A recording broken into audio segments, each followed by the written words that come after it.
Since Vault of Glass was introduced in Destiny 2, I've been hearing all kinds of different opinions about the iconic FateBringer hand cannon. After farming it like crazy, getting a ton of different god rolls and spending time with all of them, I'd figure I'd give my 2 cents about it. I'm Apollo, and I post Destiny videos every Wednesday, so consider subscribing and clicking that bell so you don't miss an upload. I also post small 1-minute guides that you may find very useful and convenient. Just saying. With that out of the way, let's get into the video. I think it's safe to say that this is my favorite hand cannon in the game to date.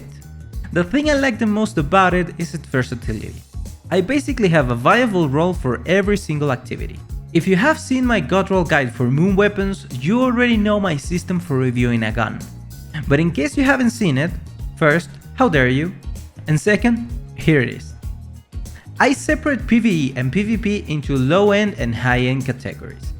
Low-end PvP is any game mode where you're fighting plenty of uncoordinated guardians. Control, for example. High-end PvP is comp and trials, where you are dealing with small teams that most likely are using comps. Low-end PvE means you can kill plenty of ads very quickly. Even normal raids fall into this category. High-end PvE is where you need to actually use cover and deal with tanky and deadly enemies. Fights last longer and you can't rely as much on perks that trigger on kill. The amazing thing about FateBringer is there is a great role for every single one of these categories. So let's start with PvE. If you're playing low-end PvE, then the classic role is the one to go for. This role is explosive payload with Firefly and any barrels, mags and masterworks that increases reload speed and stability. This role is an incredible ad clearing machine. It can spawn warmine cells and it's just a joy to see things go boom. Also, explosive payload buffs your damage, although I'm pretty sure that's not intended. So with this you have a damage buff, increased range, solar AoE damage that can spawn warmine cells, and basically outlaw built-in. And the 140 archetype is a good middle ground between damage per bullet and rate of fire. For high-end PvE, you may want a role that doesn't depend much on kills to proc its benefits. So this is where I'd go with explosive payload, frenzy, and the same thing as before for barrels, mags, and masterworks. With this role you have 2 damage buffs that are passive. You get the extra damage from explosive payload all of the time, and in lengthy encounters, which PvE high-end is full of, you also get frenzy. With this role you also get a boost in reload speed and handling, so you get a hard-hitting weapon that reloads very quickly. Also, having a high damage primary helps a ton against champions. For some reason, explosive payload makes stunning champs more consistent. Now let's talk PvP. For your average low-end PvP match, I'd go with explosive payload and kill clip. For mags, I'd say reload speed, and range for barrels.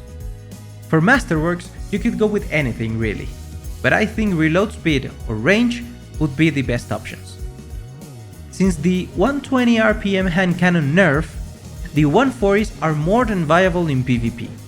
Explosive payload extends your effective range and increases flinch on your target. If you pair it with kill clip, you got a very forgiving weapon.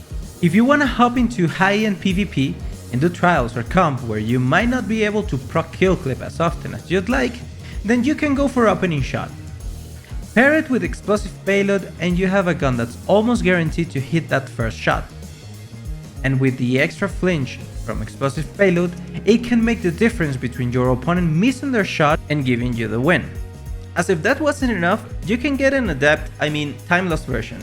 With a time-lost version, you can equip even Adept mods, Adept Big One spec or Adept Icarus, for example. And last, you can target farm it, sort of. Once you get one, you can buy more with Spoils of Conquest each time you clear VOG. Yes, you have to do a raid to get it, but at least normal VOG is real simple, especially after you outlevel it. And I think it's great to have an incentive like this to prepare yourself, craft a good build, and do the best kind of PvE content Destiny has. But these are just my thoughts. What do you think? Do you like FateBringer, think it's trash, or don't want to ever get even close to Atheon? Let me know in the comments below.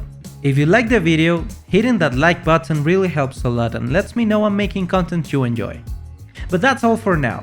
I'm Apollo, and I'm out.